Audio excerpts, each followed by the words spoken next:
Hello everyone, Matthew Silpot here again. Welcome to the channel once more. So happy to have you, and of course, glad that you're still here with me.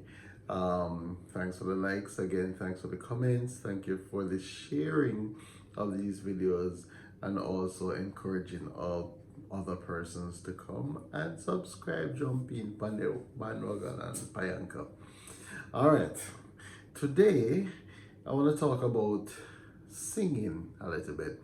A lot of persons normally approach me and I say, I really want to sing and I don't really know how to sing, or persons who can sing and need a little bit more in terms of what they need to do to improve on their singing and all of that.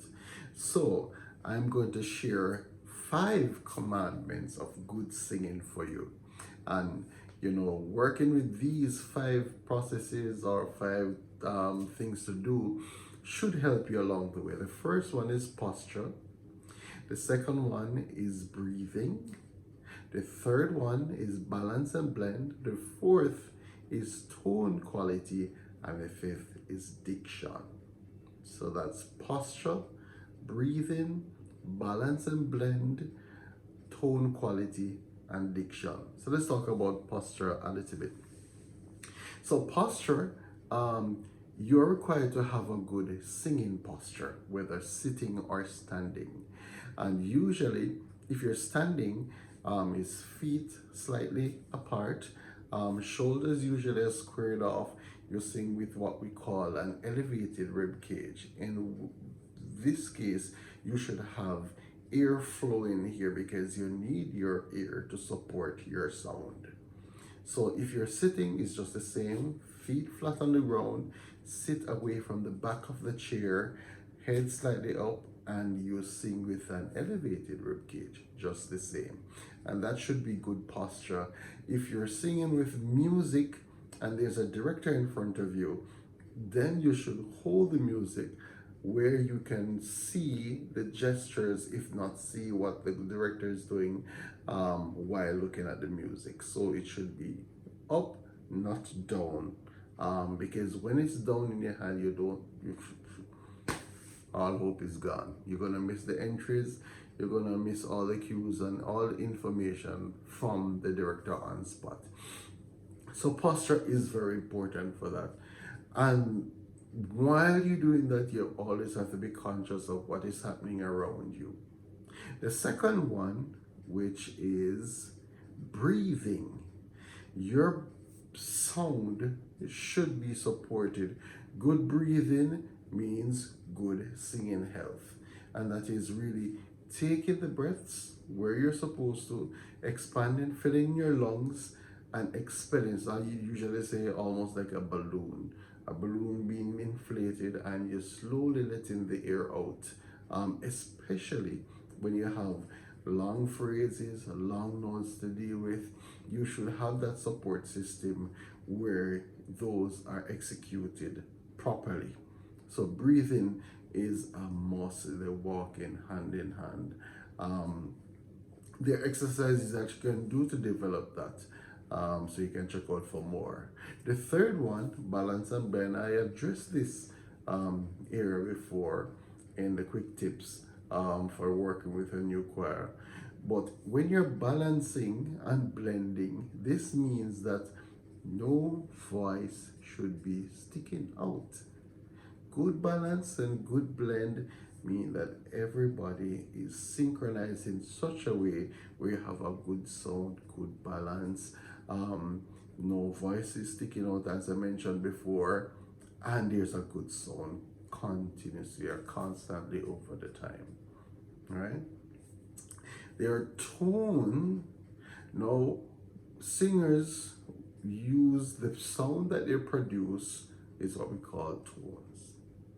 Singing with a good tone or singing with a bad tone, let's start with that. Usually it's breathy, it's nasal, it's thin, light. So when your tone is poor, then those qualities are there. When you have a good tone, you have a richer sound, around the sound, always precise as well. And what can happen for tone is that you have to be cognizant of the way your mouth is shaped. If it's tall, depending on the genre or the style, if it's one tall sound, then everybody should be doing that. Usually, sometimes it's not necessarily a wrong note that's being sung, but the shape of the mouth is different from everybody else, so that you have something sounding off. So tone has to be on point at all times. So correct shape, correct breathing, all of those before would be,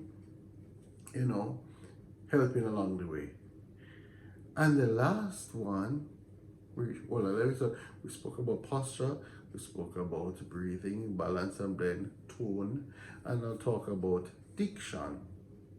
Now, diction is important for singers because we want to hear what you sing say. So your words should be enunciated clearly. So the words or the story of what you're doing should be communicated clearly, so your audience hears and understands what is happening. Yeah? So that means projecting, that means sometimes over exaggerating things. So, like for example, I would normally say consonants like D, I'd ask singers to put a T on it. So, like got, so you have that, yeah? Could be, and you have that. So you have to be conscious of it. A lot of times, we take it for granted that these things are very simple, and then at the end of it, no. The normal culprit is that the end of the words are eaten off.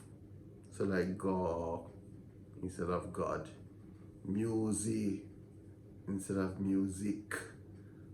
So you have to be constantly going and enunciating. I always emulate one of my favorite artists, Bob Marley. You always hear everything that he sings clearly because he had a great way of enunciating. Same for any other singer, say any other genre. Important that you do these things. So these are the 5 things that you will help you to become a better singer or a great singer.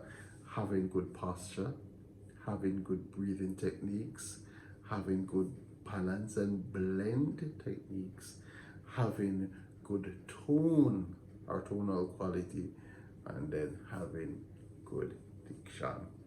Hope these help you along the way.